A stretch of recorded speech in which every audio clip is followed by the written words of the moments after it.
It's great to have you guys here tonight. So glad you're here. Thanks for taking some of your time to join us this weekend as we continue this series that we started last weekend called My Unforgettable Life. And the way this series kind of got started was that as I was reading through the Gospel of John, which is John's account of his experience with Jesus, the three and a half years that he spent with Jesus, as I kind of came to the end of that book that John wrote, or that letter that John wrote, at the very end you find an interesting verse that got me to thinking about some things. And we looked at it last week. In fact, let's look at it again before we get started today. It says this, it says, "And there were also many other things that Jesus did, which, if they were written one by one, I suppose not even the world itself could contain the books that would be written." This is interesting because as we read through this, it kind of sounds like hype. It kind of sounds like, hyperbole, that John's just sort of using poetic language. But the truth is that Jesus, whether you believe he was the Son of God or not, made an impact on our world that still is reverberating to this day. I mean, this is a guy who lived 2,000 years ago. We know of about 3 years of his life, really. We don't know a whole lot other than just what happened in those 3 years. And yet, whatever he did in those 3 years changed the world, because literally today, millions and millions of people will gather this weekend all over the world to worship this guy. We're about to celebrate a huge holiday. In fact, the biggest holiday globally of the year. And it's all in celebration and in remembrance of his birth, whether we acknowledge that or not. That's the whole reason that we're celebrating Christmas, is because this guy was born. Our time, our calendar, we divide our calendar, BC, AD, that's all divided because of Jesus. We did that. That is, our calendar is divided from when this man set foot on the planet. We literally divide our calendar and measure time by the life of one person, one extraordinary person. And John, who was right there next to him, who knew him well, said that if I was to try and write down everything that I saw him do in 3 years, the world couldn't even contain the books. And so it got me to thinking, okay, what if I was to take my life and write down all of the things that had happened in my life? What if I was to ask people close to me, what if you were gonna record what you knew of me? What would you be able to say? What would you be able to write down? Would it fill a book? Would it fill a chapter of a book? Would it just be a brochure? What could you fill of my life? What would there be known about me? And so we took a look at this question last week. Really, the question that we were looking at is like, what is it that when people have an interaction with you, when people meet you, when people bump into me, what is it that you're known for? What are you known for personally? What is it that people know about you? And then we asked the question as a church, what is it that people know about our church? When people hear about Church on the Move, when they see that bumper sticker on the back of your car, and they see the logo on there, and it's like, oh yeah, Church on the Move, or it comes up in conversation, what comes to mind? And the honest truth is that, and I hear it over and over and over again, is that it's a big church. That's what people know about us. They know that we're big. They don't know much else. They just know that we're big. And so the question last week was, is that enough? Are we satisfied with that? Are we cool with just being known as being a big church? Or are we after something more? What is it that we're known for? What should we be known for? And Jesus made it so clear. In fact, this is how we kind of wrapped everything up last weekend. He made it so clear in John chapter 13. This is what he said. Remember this. He said, "By this, all people will know that you are my disciples." Here's the qualifier. Here's how everybody's going to know that you follow me. This is what you should be known for. If you have love for one another. The defining characteristic of a Christian, the defining characteristic of somebody who says, yeah, I follow Jesus, is somebody who attends Church on the Move as a follower of Christ. The way we should be known is by our love, not by our faith, not by our beliefs, not even by how we behave, but how we love each other. The people ought to look at us and go, I'm not sure if I could believe what they believe, but the way they love, there's something about that is just beyond what I'm used to. The way they love each other, it should be the defining characteristic of our community. Now here's where we're going to go this weekend. I want to kind of ask the question, just drill into this statement a little bit. If you have love for one another, what does it mean to love? What does love really look like? Because in our culture and sort of our Western kind of mindset, love for us is a really abstract thing. I think if we were to kind of get together and maybe write down everybody just their own individual explanation of what love is or definition of what you think love is, I think we'd have a lot of different points of view on the matter, and a lot of people would kind of write about love. We'd have some similarities, but I think everybody would kind of have their own definition of sort of what they think and what they've experienced love to be. But Jesus, right here, in fact, in this same chapter, in fact, right before he said this, he did something that demonstrated what real love looks like. Just before he said this, he laid out for all of us an example of what real love looks like. And so what we're going to do is kind of look at this example, follow this story, and go, okay, what does love look like? And I think there's a couple of things, at least when I read it, that jumped out at me, that sort of said, okay, this is what love should be known for. And if you're a Christian and you're here and you say, yeah, I'm a follower of Christ, here's the deal. What we're going to talk about tonight, you have no choice. Right? This is what you have to do. Jesus said, this is what you have to do. You have to do these things. If you're going to follow me, this is mandatory. But maybe you're on the fence kind of with your faith. You're not sure where you stand on all of this. Maybe somebody brought you or whatever. I'm going to encourage you to lean into these questions as well. And here's why.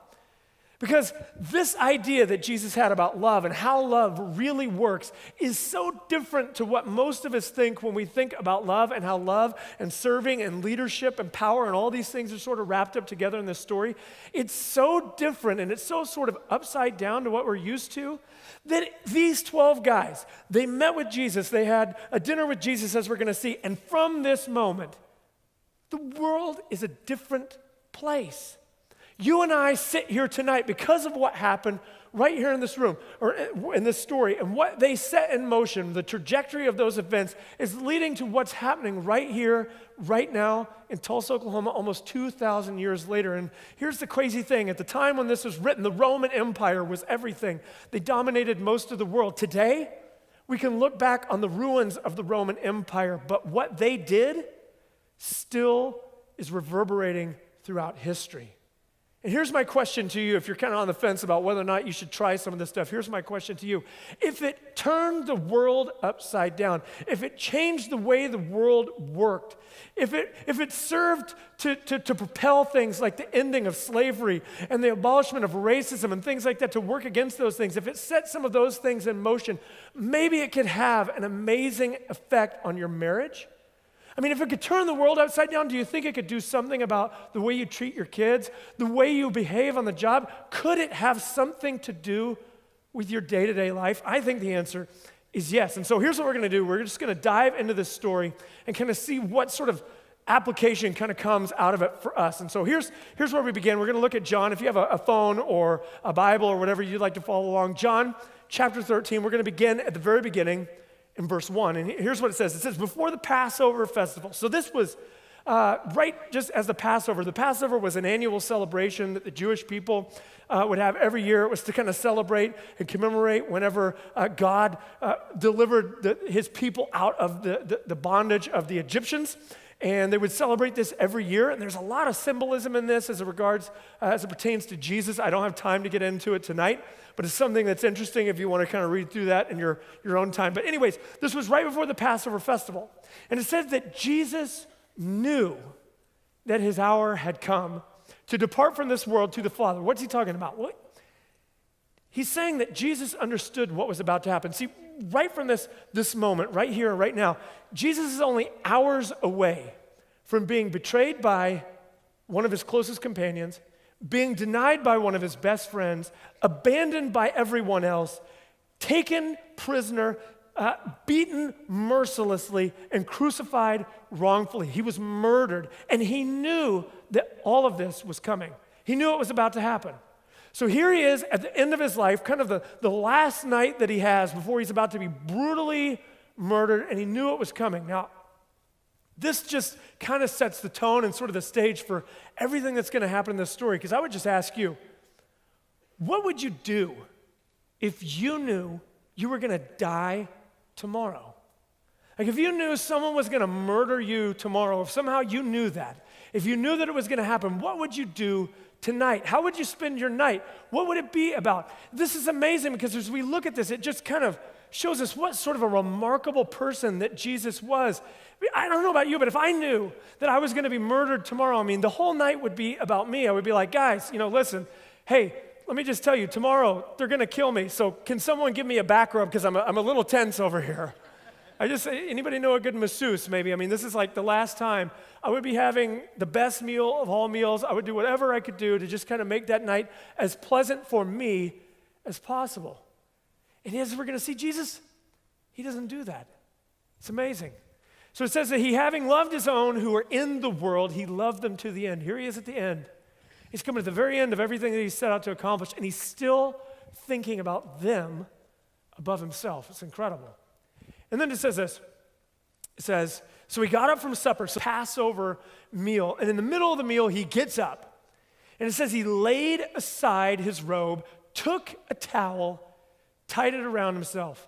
Next, he poured water into a basin and began to wash his disciples' feet and to dry them with the towel tied around him.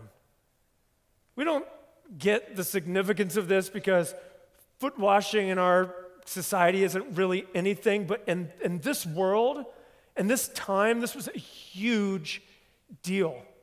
Feet were kind of like off limits.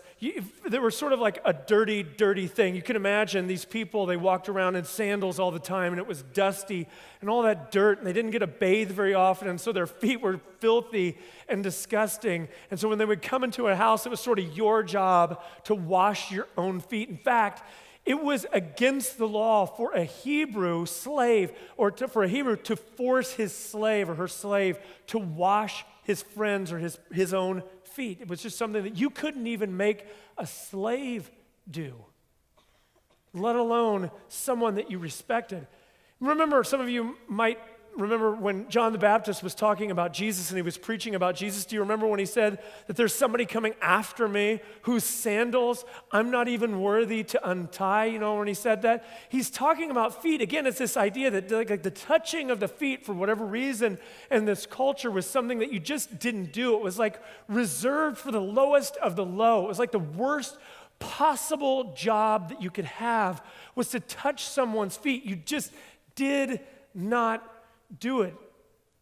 And a rabbi, he certainly would not wash his disciples' feet. Occasionally, as an act of like great honor, would a disciple wash his rabbi's feet, his master's feet. That might happen every once in a while under a very special circumstance, but it never happened where a rabbi would wash his disciples' feet. And yet that's exactly what Jesus is doing. Again, on this night of all nights, when if ever he had an excuse to be a little bit selfish, if ever he had an excuse to say, you know, maybe I might make tonight about me, maybe it's kind of, guys, can we just focus on me for tonight because, you know, I'm going to be brutally executed tomorrow, so maybe we might just make this one about me. He doesn't do that. And the night of all nights, he takes a moment to humble himself, to put himself in the lowest of the low position. And then look at this. It says this. I want to focus on just this one phrase. It says, he laid aside his robe and took a towel. He laid aside his robe and he took a towel. He laid aside and he took. And this kind of starts to sort of unpack for us the first idea, the first challenge of what love truly looks like. Because love always involves laying something down of your own and picking up something else that belongs to someone else. Taking up someone else's cause, as it were. Laying something down that belongs to you, your time, your ego, your money. It involves laying something down and picking something else up. This is what love is. It's laying something down and picking something up. Those of you who are married and you've stood at an altar and you've said, you know, I do. Do you know what you're doing when you stand there at that altar? You're laying something down and you're picking something up. You're saying, you know what? I'm laying down all of my options, all of my other relationship opportunities. I'm giving up all opportunity to be romantically involved with anybody else. I'm setting that aside. I'm saying, no longer am I going to do that anymore. I'm committing myself completely to you for better or for worse. I'm picking up your cause. Yeah, I get the happiness and the joy that this relationship brings, but I also get the struggle and the burden that comes with it. And if you're married, you know exactly what I'm talking about, because marriage is wonderful, but there's also a struggle to it. Any relationship is that way. There's always a struggle and a burden to it. And what you're saying is, I lay down my options and I'm picking up your cause. I'm throwing in my lot with you because I love you. That's what love is all about. It's laying something down and picking something up. This is why God defines marriage in this box. He's saying if you're gonna be in a relationship, a long-term, lasting relationship, you need to be married. Some of you're in a relationship with someone and you're living together, but you're not married, and you feel like you've made this commitment, but here's the deal, not really. Because until you've stood and you've said, I'm willing to lay something down in order to pick something else up, that's what real love looks like. It says, I'm giving up all of my other options. And if you're in a relationship with someone who refuses to lay down all of their other options, I just would challenge you, ask the question, do they really love you? If they're not willing to lay down all of their other options and pick up what it means to be in a relationship with you. Because that's what love does. It lays something down and it picks something else up. If you're a parent, you understand this perfectly. I mean, you may not have signed up for it or whatever because, being a parent, it's kind of forced on you. But you lay something down, all right. You lay down sleep.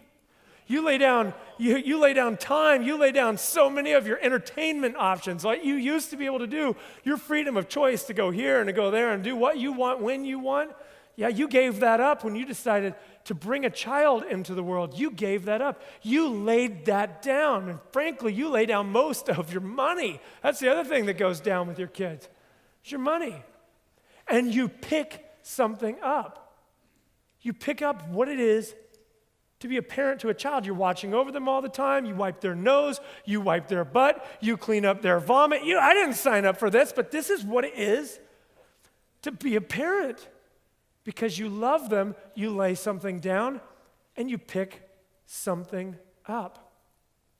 Some of you have done this for a business or for a cause that you believe in deeply. You've been willing to lay something down. You've sacrificed something so you could gain something else. That's what love does. And people who know love well, who have experienced what real love is, they understand this, that love is a choice before it's a feeling.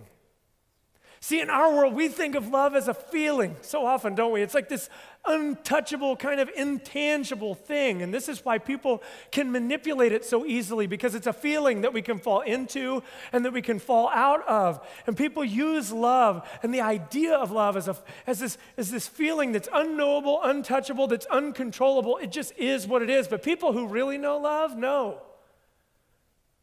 that way before love is a feeling, it's a choice. It's a choice that you make day in and day out.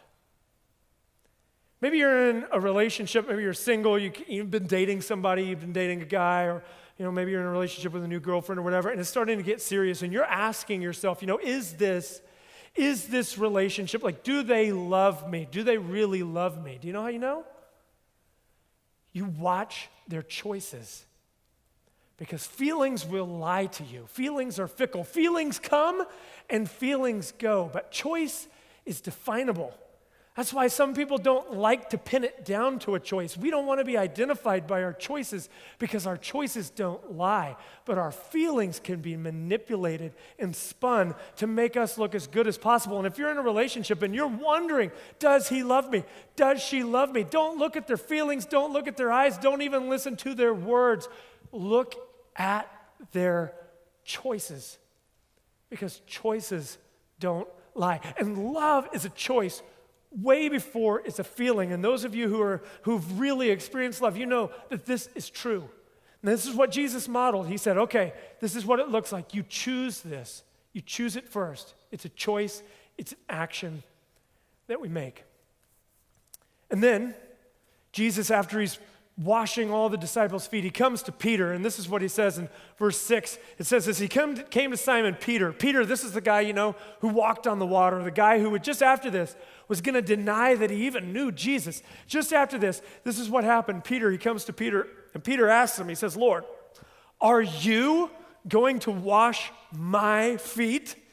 Now, something's going on here kind of linguistically that we sort of miss because this isn't in Greek, and in Greek, the way this is written, the you and the my are kind of paired side by side, and the idea is that Peter is drawing this contrast between Jesus and him. He's saying, look, Jesus, you're way up here, and I'm way down here. You who are way up here, you're the man, like you're Jesus. I'm just Peter. You are going to wash my feet. It didn't make sense to Peter. Look at how he responds. Look at how Jesus responds. Jesus understood what Peter was thinking and feeling, and Jesus answered him. He said, what I'm doing you don't understand. Quite frankly, most of us don't understand this, because what Jesus is doing right here reveals the second truth about love and service and power, and it takes all these ideas, our notions of what power is, of what leadership truly looks like, and it turns it on its head. It turns it upside down. Here's why. See, because we live in a world ruled by one kind of governing principle, and that is this, that the strong dominate the weak. We live in a world of survival of the fittest, don't we? I mean, we watch it on Discovery Channel every year, you know, when the shark attacks the seal. We love to watch this. It's survival of the fittest, the killing machine against the innocent seal. The shark always wins. That's what we know. It's the law of nature. The shark eats the seal. The lion eats the zebra. You know, the bully beats up the nerd. It is the way just things go in our world, from empires to people to animals. Everything around us tells us that the strong are meant to rule the weak. It's in nature, it's in everything. Those of you who study nature, you go out in nature a lot, you know this. Nature is ruthless. There's no mercy in nature. Nature, I mean, two animals that you look at that look so loving and all, they will kill each other just to prove who's stronger, because there can only be one. I've seen this with my dog. I have a dog. His name's Boaz. This is my dog, Boaz. I brought a picture of Boaz. That's Boaz. And Boaz is bad as any other dog that you might ever see. And Bo is about 105 pounds. He's all muscled up. This dog represents everything I am not. And like physically, you know, he's like the opposite of me. Tough, muscular, you know, that kind of thing. So I like having him because he boosts my self-confidence. And so I love this dog. But here's the thing about my dog, Bo. If I get Bo around another dog, you know what's going to happen? They're going to fight. You know why? Because we're going to throw down, we're going to prove and see who's the tougher dog. I'm not into dog fighting, but I just kind of like to see what he could do, you know, sometimes. He's a big dog, right? So that's animals. That's what they just naturally do that. It's like, let's see who's the alpha male. Let's see who's the toughest. Let's see who's the baddest. Here's the other thing about Bo is that in my house, if I just let Bo have his way, you know what he would do? He would sleep on my couch. He would sleep on my bed. He would eat my food. He tries to eat my children's food. You know why dogs do that? Because it's a pack order thing. They're constantly looking to see who's at the top of the pack. Because at the top of the pack, you know what you get? You get the best treatment. You get the best place to sleep. You get the most comfortable seat. You get the food. You get food first. You eat first if you're pack leader. Some of you have dogs. You know why your dog likes to sleep on your bed and why he likes to sleep on your couch? It's not because he loves you. It's because he thinks he's in charge of your home. That's why. So I can't let Bo do any of that stuff because he's not small. He's a big slobbery mess. And if I let him on my furniture, it's disgusting. But I also got to let him know that he's not the biggest, baddest dog in our home because I am. So I teach him. That's the order of nature. It's just constantly trying to prove who's at the top, because whoever's at the top gets preferential treatment. Whoever's at the top, everybody else lines up to serve whoever's at the top. You get behind me because I'm first in line. I'm at the top. Peter, this was the world he lived in. Imagine this. He lived in a world where the Romans ruled over them. The Romans weren't native to Israel. They had just conquered it. Can you imagine how frustrating this would be to be living under the rule of a people who aren't from your area, who you don't get along with, they don't share your customs, your way of life, but they're just ruling over you just because they can. just because they're stronger than you, just because their army is more powerful than yours. How would that feel?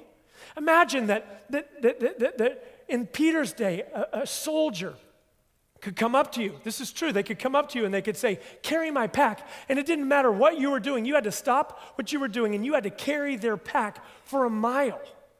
This is because the strong rule over the weak, and it's still the same way today. This is still how we think about it. We think that the strong are meant to rule the weak, that if we're in charge, everybody ought to line up and serve us, take care of us. If I'm the boss, your priority is to serve me, to do what I want to do. That's how we think about leadership. That's how many of us work. It's the way of the world. And yet there's something on the inside of us that says, you know what, wait a second. That's not true. There's something that's repulsive about that the strong would just rule the weak just because they could. And 2,000 years ago, there was a Jewish rabbi who came along and he said, you know what? If a soldier asks you to carry his pack 1 mile, you know what you ought to do? Carry it 2. Go the extra mile. That's where the phrase comes from. It started with Jesus. He turned our ideas of power upside down. Look at what he said. He said, when Jesus had washed their feet and put on his robe, he reclined again. So he's done washing everybody's feet. And he says, look, do you know what I've done for you? Are you getting this? Are you paying attention to this? He said, you call me teacher and Lord. He's saying, look, you're calling me the boss. You're saying, hey, I'm up here, you're down here. That's true. I'm the one who's raised people from the dead. I'm the one who's walking on water. I get it. I'm the master, okay? That's okay. And he says, this is well said, for I am in charge of you. There is order. There is a master and there is a servant. He's not saying there shouldn't be masters and there shouldn't be servants. He's saying, yeah, that's the way things are. But then he turns it around and look what he says. He says, so if I, your Lord, your teacher, your boss, if I'm the one who's in charge, if I'm the most powerful, if I have washed your feet, you also ought to wash one another's feet. For I have given you an example. You also should do just as I have done for you. Jesus turns our ideas, our notions of power upside down. Because we think that if you're in charge, if you're the most powerful, that everybody ought to line up to serve you. That if you're the strongest, you should be the first one served. And Jesus said, no. If you're the most powerful, you should be the first one to serve. Because here's the deal. Real power doesn't have to flex its muscles. Real power, real courage is willing to humble itself, is willing to be vulnerable. See, many of us, guys, this would change our homes. The whole dynamic of your home would change if you would just adopt this principle in your home. Instead of insisting when you come home that everybody serve you, if you would walk in the door and go, what can I do to serve? It would change your home. It would change your marriage. It would change everything. But it doesn't feel natural to us because everything else in our world says, no. Let the strong rule over the weak. And it feels like weakness to us to serve. It feels embarrassing. It feels like something we shouldn't do, something that's beneath us. Because serving like this requires vulnerability and humility, and we feel like vulnerability is weakness, that if we make ourselves vulnerable like this, if we get down on somebody's feet, that we'll look weak and that they'll take advantage of us. But you know what? Vulnerability is actually strength. It's actually courage. It's just disguised. Do you know why? Because it takes more courage to step onto a battlefield unarmed than it does to drive out in a tank. When you hide behind your power, you're actually weaker. Those of us who are stronger understand that they can step out unarmed and say, here I am, come get me. Because my power doesn't lie with you in the first place. See, Jesus wasn't worried about what they thought of him because they didn't have his power to begin with. His power wasn't in them or what they thought of him. His power came from a different place. So it didn't matter how he looked to them. He was just vulnerable enough and humble enough to serve. What if we tried this in our lives? What if we started serving each other first? What if when we found ourselves in positions of power, be it on the job or be it at home, if we said, you know what, instead of leveraging my power to get other people to serve me, I'm going to leverage my power to serve others. What would happen? I have 5 kids. The 3 oldest are 12, 10, and 9, so they're pretty close in age. And if you have kids close in age, I don't know if your kids are like my kids fight. They fight a lot. They argue a lot. Something's always wrong with one of them. They're always upset at the other. It's just the nature of it. It just kind of rotates around. Who's mad at who right now, whatever. This is just what it is to have children. A couple of weeks ago, I was talking through this story on the way to school with my kids. We go through this story, and I'm sharing this story with them, and I come to the end, and I ask them, so what if we tried this? What if you guys decided to serve each other instead of trying to prove that you're right all the time? What would happen? And I didn't give them any hints. I just said, what would happen? You know what their answer was? There would be less fights. All 3 of them said, we would fight less with each other. And then I pleaded with them, then please do this. Please try this. What would happen in your home? What would happen in your business? What would happen in your marriage if you decided to stop seeking to be served and you said, I'm just going to start serving? I'm not going to wait till they deserve it. Think about this. Jesus is on the last night of his life. He's told them what's coming, and yet they sit there and let him serve them. This is crazy. They don't line up to serve him. He's serving them. He doesn't wait till they deserve it. He just does it for them because he loves them. He makes the choice first. Feelings will come. What would happen if we did this? What would happen if we unleashed 9,000 people from Church on the Move onto the city of Tulsa with this kind of attitude? What would happen? You know what I think? I think there'd be all kinds of people around here going, who are these people? Why are they so generous? What is it with them? And when they find out that we're from a church, they might say, you know what, I'm not sure that church is a thing for me, but whatever it is that they're doing, I love being around these people. What would happen if we unleashed 9,000 of you onto our city? That's what this series is about. And I hope, and my prayer is that it starts in your home, that it begins with your most central relationships, but out of there, that it would overflow into our streets, into our communities, and that it would start to affect people's lives. That people would say, you know what? Those people know Jesus. They have been with Jesus. They would know us because we love like nobody else loves.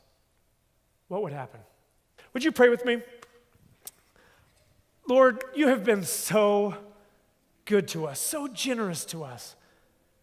And tonight, Lord, my prayer is just that your people will have seen just a small picture of how much you love them, of the lengths that you were willing to go to demonstrate that love. And Lord, I pray that that love would start to multiply itself in our homes, with our kids, on the job, and in our communities. Let people see your love in us. Let them say, what is it that these people have? What is this love that allows them to love so generously? Lord, I pray that for our church and for our people. Lord, I pray that you would help us to see the people of our community like you see them.